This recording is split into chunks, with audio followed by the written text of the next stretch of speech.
రైతులను పట్టించుకునే రేవంత్ రెడ్డి, సీతక్క, తుమ్మల అందరూ కుర్చీ దిగాలి. యూరియా కోసం గోసపడేది రైతులు కాబట్టే పని వదులుకుని పడిగాపులు కాస్తున్నారన్నారు. రాత్రి 3 గంటల నుంచి 3 గంటల నుంచి ఎన్ని రోజుల నుంచి వస్తుంది? ఇవాడికి 6 రోజులకు అందిరుతానా 6 రోజుల నుంచి ఇత్త అంటారు. ఇచ్చు లేదు 5 రాసింది ఆ కోపం కేసాలు అని అంటారు వాళ్ళు.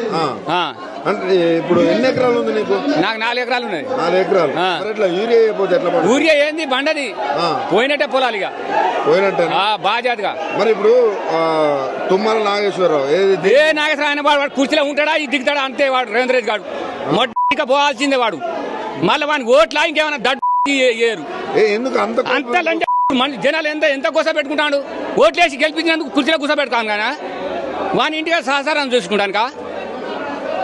వాని ఖచ్చితంగా కూర్చో చేస్తాడా దిగుతాడా కదా ఒకటే. అంటే వాళ్ళ ఎమ్మెల్యేలు కావచ్చు, ఆయన ఎమ్మెల్యేలు కాను, తుమ్మల నాగేశ్వరరావు కానీ, సీతక్క కానీ, పొక్క కానీ అందరు దిగాల్సిందే.